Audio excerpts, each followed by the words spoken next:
Fala galera, esse canal é Entre a Cruz e o Mundo. Eu sou o Caio e sou estudante de Teologia pelo Instituto Reformado de São Paulo. Beleza? E vamos para mais um react. Hoje vai ter um tema meio polêmico. Eu peguei uns vídeos antigos, novo também sobre alguns assuntos. E vamos comentar aí. Tem gente até mais influente que eu aqui, mas vamos ver. E antes de começar, não esquece de dar um like, se inscrever no canal, dá uma clicada ali nos links na descrição, dá umas olhadinhas aí, ver se você gosta. Eu tô com uma lojinha, clica aí pra você dar uma olhada nos produtos. E ajuda eu a comprar uma câmera aí pelo menos, pra parar de dar essas travadas. Microfone eu me viro com esse sem anti-ruído mesmo por enquanto. Mas simbora! Coisas que nós não falamos e nem fazemos, sendo mulheres cristãs. Assistir filme de terror. Isso não entra na minha casa, porque abre brecha espiritual sim, e o demônio vai lá com você. Eita. Olha, não existe nada disso na Bíblia, cara. Não fala nada de filme de terror, né? Acho que não existia nem filme na época, né? E não tem nada que possa abrir brecha no filme. Ah, porque é violento, porque tem morte. A Bíblia também tem, a vida real também tem. Os filmes, a ficção, ela só retrata aquilo que a realidade já tem. Talvez com uma maneira mais intensiva, né, mais fantasiosa, mas na verdade ela só relata aquilo que já existe na humanidade, cara, sabe? Não tem nenhum portal secreto, né, misterioso e maligno que vai abrir e vai dar brechas espirituais pro diabo entrar na sua vida. Seja filme de terror, filme de bruxaria, desenho, jogo, né? A gente fala bastante disso no canal, cara. Não existe essas coisas de portal que brecha, que abre. A única brecha que você pode dar mole aí pro diabo é o pecado. De resto, cara, você pode fazer o que você quiser. Jesus. Falar que não vai dar certo ou que eu não consigo. Gente, pro nosso Deus nada é impossível. O nosso Deus, ele é um Deus do impossível. A pessoa pode estar no leito do hospital, um câncer terminal, mas pra Deus pode ser que tenha cura sim. Se tem algo que eu não... Isso é verdade, realmente, mas a gente também não pode causar falsas esperanças, né? Sei lá, a pessoa tá no leito de morte, tem 100 anos de idade, você acha que Deus vai fazer ela ficar com 18 aninhos de novo? Né? Vai, cara, Deus vai ceifar aquela vida. E muitas vezes a gente tem dificuldade de aceitar isso. Muitas vezes as pessoas ficam doentes, a gente quer que Deus cura, que Deus cura, que Deus cura, e às vezes Deus tem até um propósito para aquela doença. Certo? Às vezes Deus até quer ceifar aquela vida e está usando aquela doença para aquele propósito. Certo? Então Deus cura, mas Ele não é obrigado a curar ninguém. É que assim, dessa parte não está nem errado o que elas falaram, né? É que só que, tipo assim, as pessoas fantasiam tanto com Deus que realiza sonhos, né? Eu vou até mostrar um livro para vocês aí, ó. Que é um livrinho muito bom aqui, ó. Não sei se está invertido por causa da câmera, mas é O Deus que Destrói Sonhos, do Rodrigo Bibo.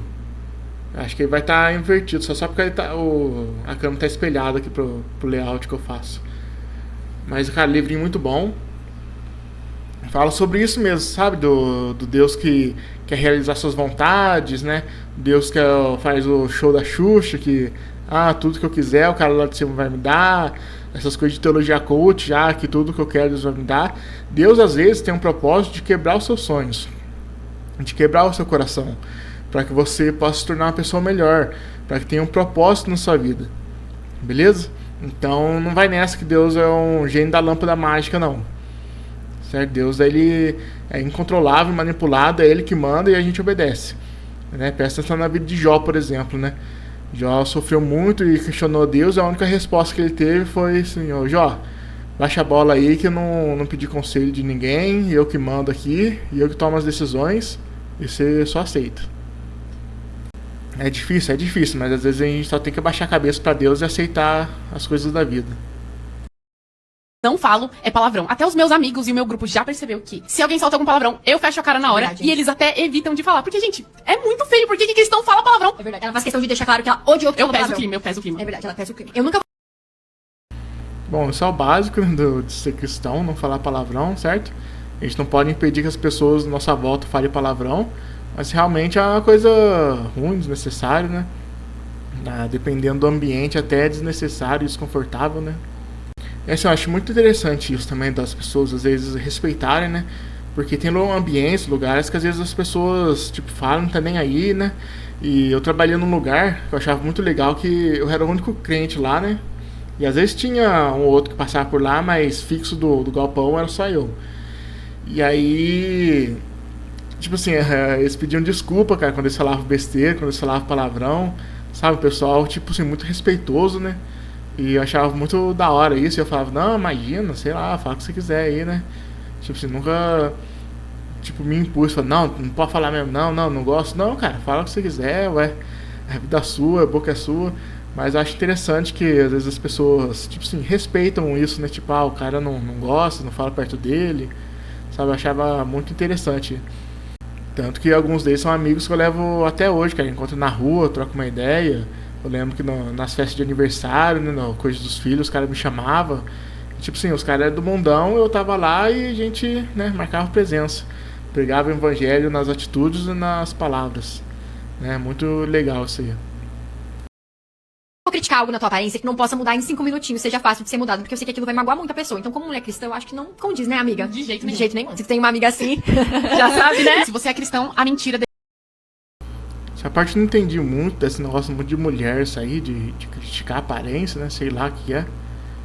Essa é coisa muito de menininha aí, dessas meninas aí. Né? Sei lá.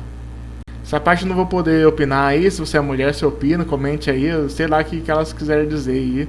E tem as intrigas das amigas dela aí, né? Sei lá, coisa de menininha aí. já sabe, né? Se você é cristão, a mentira deveria ter sido banida da sua vida pra sempre. Porque o pai da mentira é o diabo. E você não quer ser filho do diabo, certo? É, menina. Vigia! Isso é verdade, a gente não pode mentir. Às vezes acontece, porque nós somos pecadores, certo? Né? Mas a gente tinha que abolir o pecado na nossa vida, né? Não só a mentira, mas qualquer pecado. Mas, infelizmente, a gente peca, né? Não podemos julgar isso também, se a pessoa pecou, a pessoa, não, cristão de verdade, não sei o quê, porque cristão peca também, né? Mas devemos evitar. O pecado tem que ser um acidente, não uma constância, né? Como mulheres cristãs, nós acreditamos que quem determina o número de filhos que você vai ter é Deus. Essa é a parte polêmica, que vai ter a ver com outro react também que eu vou fazer. Porque assim, por que isso? Tipo assim, por causa do... Não tem uma passagem bíblica aqui pra isso, cara. Contra anticonceptivo, sabe? Certo? Anticoncepcional. Não tem nada disso. Por quê? Porque Deus manda crescer e multiplicar. Ué, mas se tiver 1, 2 filhos, às vezes já tá bom, certo? Você cumpriu o mandamento de ter filhos. Porque isso realmente, existe um mandamento de ter filhos. Se você casou, você precisa ter filhos, né? Não você precisa casar e ter filho, né? Você pode esperar aí, curtir, né, o casamento, um período assim, né? Curtir a nova etapa da vida. E depois você partir pro filho. Certo? Não tem problema nenhum. Mas o fato de você ser casado e não querer ter filhos pode ser pecaminoso. Pode ser não, é pecaminoso, certo? Você casa para você gerar uma família, né? Não ser apenas 2 em 1, mas gerar uma família, gerar filhos. Mas agora, a quantidade de filhos. A Bíblia não fala nada disso. Não fala que tem que ser, tipo assim, quanto Deus dá, né, certo? Não tem nada contra anticoncepcional, coisas do tipo, né? Seja masculino ou feminino. Lembrando que tem métodos anticonceptivos que são abortivos. Então, esses sim não são recomendados, não são... Esses são pecado, por exemplo, por assim dizer, né? Para um cristão utilizar. A única passagem que talvez as pessoas possam interpretar errado é eu vou pesquisar, é o cara que... Tipo assim, ele morreu, aí a esposa dele tinha que casar com os irmãos. Aí os irmãos não queriam dar filhos para ela, e aí... Né, tira as crianças da sala aí, mas... Eles ejaculavam fora dela, né, na terra. E aí eles morriam. E aí casavam com outro irmão. E aí o outro irmão fazia a mesma coisa. Aí morria, tudo. E foi até chegar ao pai, porque os filhos todos morreram. Aí o pai dele, o pai dos pessoal lá, ele acha até ruim. Tipo, você matou todos os meus filhos, né, não sei o quê. E ela fala, não, seus filhos que não quis cumprir com a obrigação da tradição da época, né. Com o mandamento e tudo mais, né. Eu entendo que é um costume bem diferente, né? Uma coisa bem estranha. Mas era pra ela continuar a linhagem, né? Pra ela não ficar uma viúva sozinha. Ela teria que ter filhos para os filhos cuidarem dela, né? E os caras não quiseram fazer isso por ela. Mas aí o problema não é questão de não necessariamente querer ter filhos. Certo? A questão é que eles estavam, tipo assim, entre aspas, sacaneando com ela. Estavam prejudicando ela ao fazer isso. certo? No momento fala que o fato de, né, do coito interrompido ser um pecado. Fala do fato de eles não cumpriram uma coisa que era um mandamento. Eu vou até ter que estudar essa cultura para ver se era um mandamento ou se era a cultura da época, mas enfim, o fato é que se um cara morresse da família, a mulher devia casar com o irmão. E aí o irmão deveria cumprir o papel de formar uma família com essa mulher, né, de dar filhos e tudo mais. E aí eles não queriam cumprir essa questão de dar filhos. Então o pecado é esse. O pecado não é o coito interrompido, não é o anticonceptivos. É eles não querer dar filhos para aquela mulher. É estranho, uma tradição antiga, né? Mas é o que aconteceu na época, né? As pessoas deviam cuidar das viúvas, né? As viúvas eram muito judiadas na época, né? Muito rejeitadas. Outra coisa também que eu faço é o seguinte, é não aceitar conselho de quem não vive determinada coisa. Por exemplo, eu costumo não aceitar conselhos sobre o meu casamento de pessoas que não são casadas. Por mais que elas falem da parte da Bíblia, por mais que elas falem coisas boas e bonitas, cara, só quem tá dentro de um casamento sabe o que é a vida a dois. Sabe o que é os atritos, as felicidades, as lutas, as contas pra pagar, entendeu? Um cara que é solteirão, que mora com os pais, não sabe disso. Não pode falar disso, vai falar, você tem que fazer tal coisa. Cara, ele não sabe a realidade de uma pessoa casada. Um cara que mora sozinho não sabe a realidade de ter outra pessoa ali que é diferente de você, morando na mesma casa, e que você tem o mesmo nível de autoridade, né? É diferente. E do mesmo jeito, eu não aceito conselho de educação de filhos de quem não tem filhos, certo? Para poder aconselhar alguém que tenha filhos, é bom que você também tenha filhos. Para você saber como funcionam as coisas, para você saber que o buraco é mais embaixo quando você tem filho. Certo? As pessoas antes de ter filho julgam muita coisa, e depois quando tem filho falam, nossa, é mesmo, hein? Puxa vida, nossa, eu queria estar um ambiente exemplar, uma educação exemplar, mas tem toda a rotina do dia a dia, tem o casamento e não sei o que, e existem as falhas dos pais, certo? Os meus pais falharam comigo do mesmo jeito que eu tenho certeza que eu vou falhar com meu filho. Isso se eu já não falhei, certo? E ele tem 1 ano de idade só, quando eu tô gravando esse vídeo. Então, assim, a gente cria muito expectativa que quando a gente casa, quando a gente tem filho, a gente fala, cara, o buraco é mais embaixo. Bichão, você quer casar? Você quer ter filho? O buraco é mais embaixo. É a melhor experiência da vida. Cara, eu amo ser marido, eu amo ser pai. Cara, a melhor experiência, não troco isso por nada na vida. Nossa, minha família, minha vida. Só que o buraco é mais embaixo, garoto. Não é fácil, não. Aqui eu vou tratar do mesmo assunto, né, do último tema do que elas falaram, só que o cara aqui ele argumenta melhor. O cara é o Caio Modesto, certo? O cara aí sim ele é teólogo, ele vai trazer uma argumentação. Porém, como eu disse uma vez que eu discordei do Saião, né? Quem sou eu para discordar do Saião e quem sou eu para discordar do Caio Modesto, né? Porém, eu sou uma criatura pensante e eu tenho opiniões sobre isso. Inclusive, eu perguntei qual texto bíblico que se baseia isso e sei lá, o cara é gigante na internet, às vezes nem viu meu comentário, né? Eu também não vou aceitar a resposta de outras pessoas, não. Queria um cara sério, um teólogo igual ele, assim, né? É um cara exemplar. Segue lá o Caio Modesto. Você vai crescer muito na sua teologia assistindo ele. Mas aqui eu acabo discordando. Casais que não querem ter filhos estão em pecado. Pera aí, aqui eu já vou cortar. Já vou parar aqui. Porque... por causa de frases soltas, o que ele vai construir em cima. Como eu disse anteriormente, realmente, se você casou e não quer ter filhos, isso é um pecado, porque você deveria ter filhos, né, certo? Casamento é para você gerar famílias. É lógico que às vezes tem casos excepcionais de não poder ter filhos. É diferente de você não querer ter filhos, certo? Se você não pode ter filhos, paciência. Ora para Deus executar um milagre, ora para Deus ter misericórdia, mas às vezes você realmente não vai ter essa bênção dos filhos. Mas é que o assunto que eu quero tratar é outro. Não é questão de não querer ter filhos. É questão desse negócio de... deixa aí, o quanto Deus dá, vambora.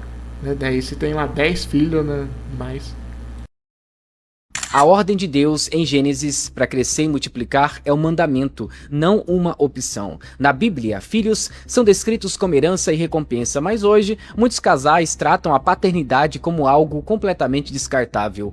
Usam a desculpa de falta de dinheiro ou de estrutura e geralmente essas pessoas acabam escondendo o egoísmo de quem quer manter um padrão de vida alto e sem renúncias. Quando a carreira vira o motivo principal para não ter filhos, o casal acaba colocando de uma forma direta o sucesso financeiro acima do plano de Deus, transformando o conforto pessoal em um ídolo. É importante diferenciar a escolha do pecado da impossibilidade física. Mulheres com problemas de saúde ou dificuldade para engravidar não estão em pecado. Essas mulheres enfrentam uma limitação que deve ser entregue a Deus em oração em busca da cura. O pecado está naqueles que são saudáveis, mas decidem não ter filhos por pura conveniência. No passado, esse tema não era nem abordado, porque os cristãos formavam famílias mesmo em tempos de guerra e pobreza extrema, porque confiavam que Deus sustentaria seus filhos e entendiam que a vontade de Deus está acima de qualquer planejamento humano. Você casou apenas para fazer sexo e ser feliz com seu parceiro? Será que esse é o princípio final de todo matrimônio? Ter filhos é uma decisão prática de fé que vai contra a mentalidade atual de focar apenas no eu. Crianças não são obstáculos para a realização pessoal, elas são o meio pelo qual a igreja e a família continuam existindo. Criar filhos para Deus é uma grande responsabilidade central do casamento e a prova de que o casal confia mais no Criador do que na própria conta bancária. Muitos cristãos perderam completamente a sensibilidade sobre o casamento e não entendem o casamento à luz da Bíblia. É por isso que muitas religiões estão crescendo, porque eles estão tendo filhos. Olhe nessa cosmovisão e entenda realmente que filhos são missionários para a obra do Senhor. Tá muito interessante as coisas que ele fala. Eu até concordo, cara, eu vou concordando com o raciocínio, mas a única coisa que eu discordo é a questão de colocar pecado no anticonceptivo, certo? Tipo assim, digamos assim, um controle de natalidade. Tipo assim, tem 1 ou 2 filhos, eu acho que pra mim tá bom, e aí, tipo assim, vamos parar por aqui. Em vez de ficar, tipo assim, quanto Deus der, vai indo, certo? Porque eu não sei quantos, não conheço a família dele, do Caio Modesto, não sei nem quantos filhos que ele tem, né? E, tipo assim, mesmo que ele tenha lá 5, 6, só pelo fundo lá, no ambiente, dá pra saber que ele, tipo assim, ele tem um retorno financeiro, sabe? E aí é fácil você, tipo, falar sobre isso, né? Igual tem uma família na internet que às vezes posta as coisas que tem 12 filhos, aí estão todos lá, né, bonitinho, e com um carro legal, tudo mais, né? Então, tipo assim, eles têm a condição de ter 12 filhos, né?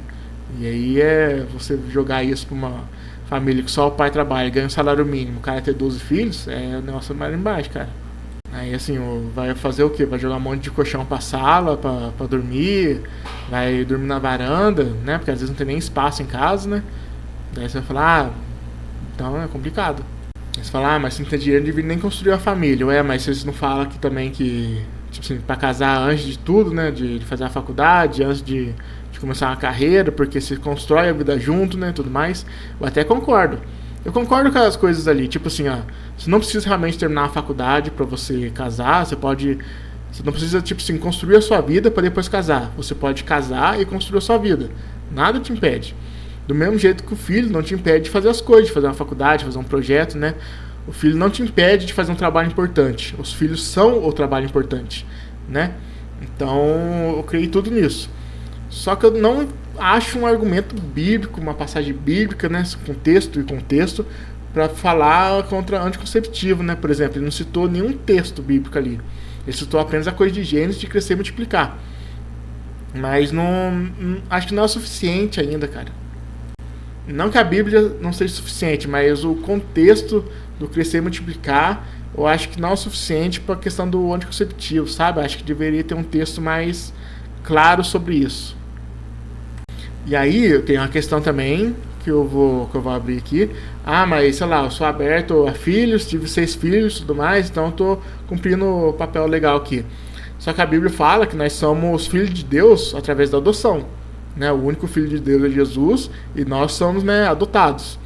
Então por que as pessoas aí, tipo assim, que é adepta à vida, que quer fazer crescer, né, a religião porque tem filhos, né, que é evangelizar os filhos para que eles sigam a sua religião, né? Já falou que outras religiões crescem porque eles têm filhos. Por que você não vai no orfanato e adota 10 filhos? Certo? Porque aí você vai ter mais 10 cristãozinhos aí pra você evangelizar, pra você trazer pra igreja, né? Não tô falando isso, tipo, ofendendo o Caio Modesto, né? Tipo assim, por que você não vai lá e faz? Não, tô falando a ideologia em si. Por que as pessoas que acreditam nessa ideologia não vão no orfanato e falam, cara, vou adotar aqui 10 filhos de uma vez, porque eu vou educar e cristianizar e evangelizar esses 10 meninos aí, essas 10 crianças e tudo mais. E aí depois que eles, sei lá, esses crescerem, não, vou adotar mais 10 então.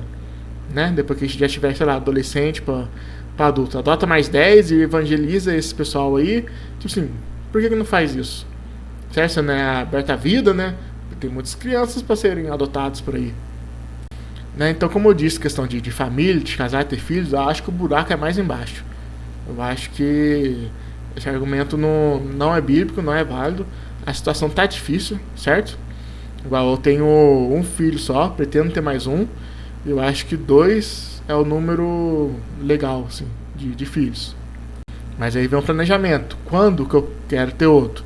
Né? Quero ter outro quando terminar de pagar umas coisinhas aí, né? Tipo, o carro, tenho que construir minha casa. Aí depois disso, eu tenho outro filho, porque é complicado, cara, ter mais um filho, pagar aluguel, né? E tudo mais. Então, eu tendo minha casa própria, já é o suficiente para ter mais um filho. E sei lá, se der na telha aí, ó, ter um terceiro filho, por que não? Né? Tudo isso é com planejamento, cara. Não vou chegar agora e falar, cara, eu já vou querer 4 filhos e tudo mais, né? Você vai planejando, você tem um, você tudo mais, você planeja, tem outro. Se der, você tem mais um, né? Tipo assim, se não der, você não tem. Então, tudo bem. Tanto que um dos meus planos pro segundo filho é ser um filho adotado.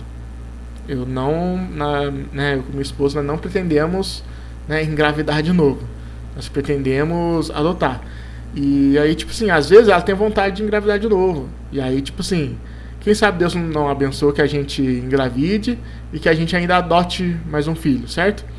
Mas tudo isso é com planejamento, com oração, com resposta de Deus. Eu acho que não é assim, tipo, Deus dará, né? Até porque não é assim que funciona.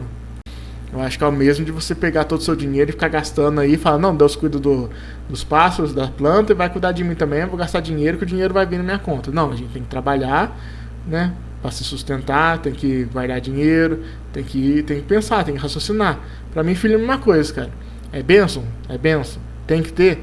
Tem que ter. Mas tudo tem que raciocinar, tem que planejar, tem que ver as condições. É lógico que, como cristão, também sou contra, né, interromper a gravidez, né, por assim dizer, você sabe a palavra que é. Então, mesmo que use anticonceptivo, se acontecer de engravidar, mano, bora, vamos cuidar, vamos dar um jeito, certo? Nada de fazer burrada aí na vida, não. Então, pra mim é isso. Eu vou falar a mesma coisa que o Lutero falou quando ele escreveu os livros dele. Se conseguirem provar pra mim, perante a Bíblia, que é pecado usar anticonceptivos, aí beleza, eu quero o texto, contexto, uma explicação, tudo mais, certo? Mas tá escrito no catecismo, no manual da igreja. Cara, eu quero o texto, contexto, quero Bíblia, quero teologia bíblica, beleza? Argumentações de outras religiões crescem, né, tudo mais. Toda essa argumentação do Caio Modesto é legal, mas eu quero Bíblia, cara, quero Bíblia. Se me convencer, eu faço outro vídeo aqui falando que eu errei, que eu tava errado e que realmente o certo é ter quantos filhos Deus dá, certo? Mas por enquanto, hoje, dia 24/4/2026, eu penso assim e eu quero que vocês me provem ao contrário. Então, galera, esse foi o vídeo de hoje. Não esqueçam aí de dar um like, se inscrever no canal, dar uma olhadinha no link da descrição. Não esquece que é um livro muito bom, Deus que Destrói Sonhos, do Rodrigo Bibo. Vou deixar o link na descrição para você estar adquirindo esse livro aqui. Eu vou deixar até um link, que eu vou achar aqui, do combo. Esse livro tem uma continuação, que se chama Como Se Tornar um Cristão Inútil. Os nomes do Rodrigo Bibo também, os nomes dos livros dele é bem interessante. Tem um sorvetinho caído aqui também. Já li esses 2 livros, certo? Recomendo, muito bom. Né? Isso aqui fala de, como já falei, de destruir sonhos, né? Que Deus ele tem os seus planos e vai frustrar os seus sonhos se não tiver nos planos dele. E como se tornar um cristão inútil É a questão de, tipo assim, de mostrar que nós somos inútil para Deus, que Deus ele faz o que bem entender e não precisa da gente, porém tem misericórdia e nos usa pro seu plano, certo? Mas então, como que se torna um cristão que assim, que é inútil, que não presta para nada, mas tem vontade de servir no reino, na qual Deus que governa e Deus que planeja. Não vou dar mais spoiler, leia o livro aqui, ó, deixar você curioso, certo? Link na descrição. Até a próxima. Falou.